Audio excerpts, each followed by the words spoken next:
Today I'm going to show you how to make a very simple sponge cake at home. So let's go through the ingredients. 6 eggs, and these are at room temperature. 1 cup of all-purpose flour.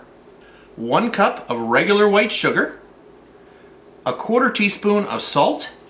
And 1 teaspoon of vanilla. So those are the ingredients, so let's get started. For anyone interested, this is an Electrolux mixer. It's called the DLX Assistant or DLX 2000. It goes by different names. It's more of an industrial type mixer. Works really well. So what I'm going to do, I'm going to grab my 6 whole eggs and we're just going to pop those right in there. That's our first step. I'll put our whisk attachment on there. I'll get this going. And I just want to get these mixed together before I add my sugar.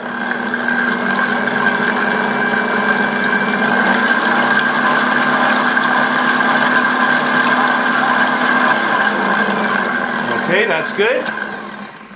Now we'll take all of our regular white sugar. I'll get that in there as well.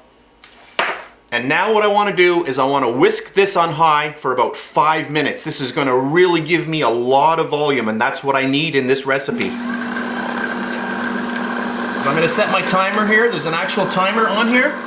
Set it for about 5 minutes. I'm going to get this going, and when it's almost done, I'll come back.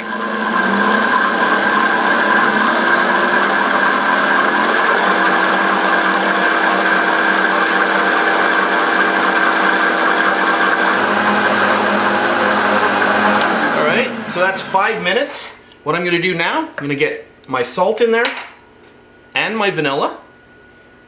And I'm just going to turn that on just for a second, just to mix it. Okay. And then our next step, I have my flour. So what I'm going to do is I'm just going to sift my flour right here, right onto a piece of parchment paper. Just like that. I'm going to turn the mixer on and I'm just going to slowly pour this in.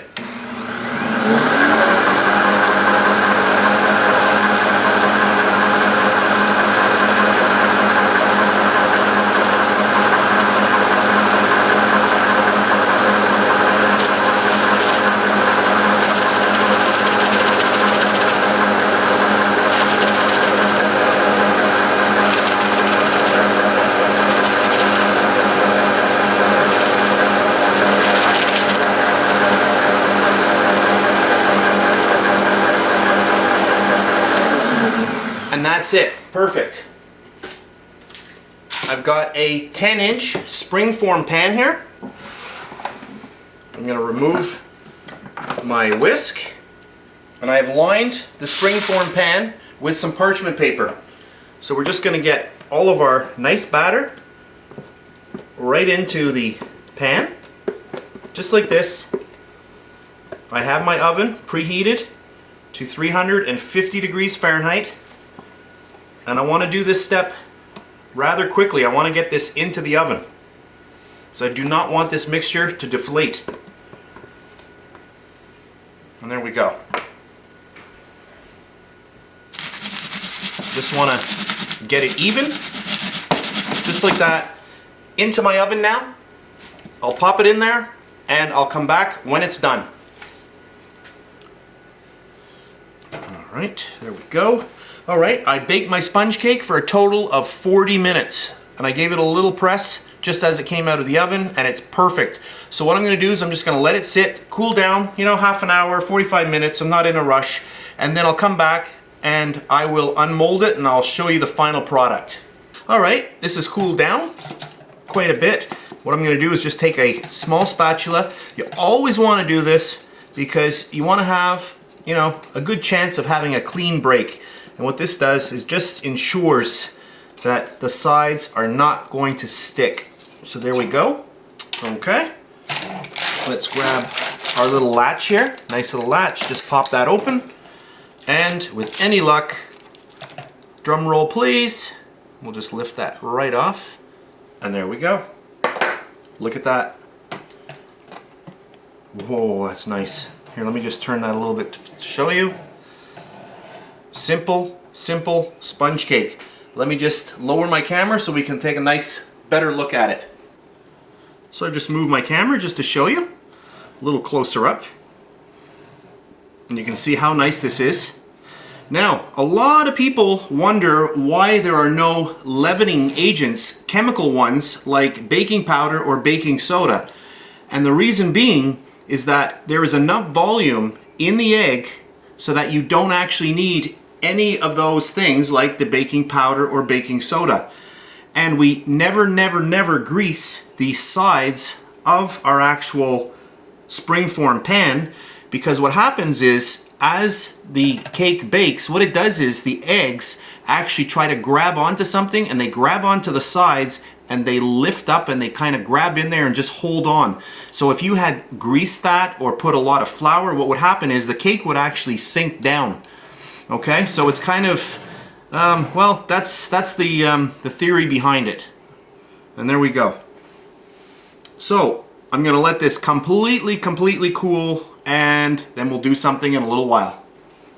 So I just decided to come back and just film for a few more seconds just to show you what we should do with the bottom of the cake. So I just flipped it over.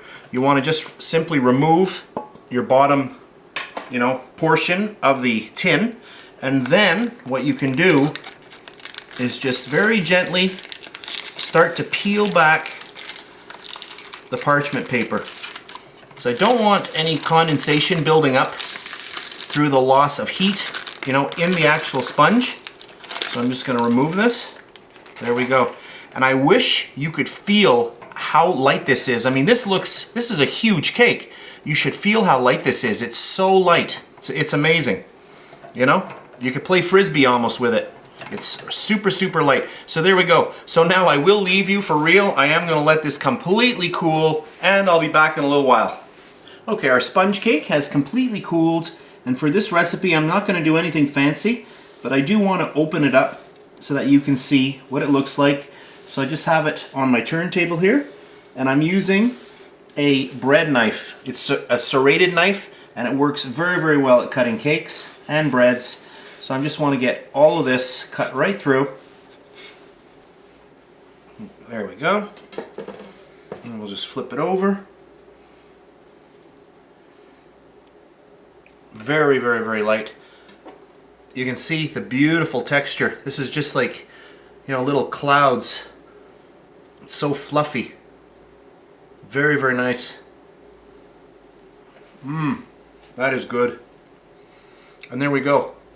So what I'll do is I'm going to clean up here. I'll cut a little slice and I'll just show you what it looks like with some whipped cream and some fresh strawberries.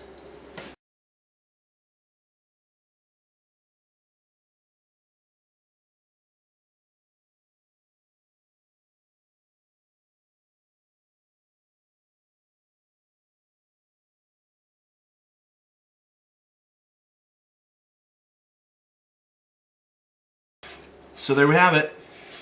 So that is just a very simple, quick way of using your beautiful sponge cake. So I hope you enjoyed this video, and I'll see you next time.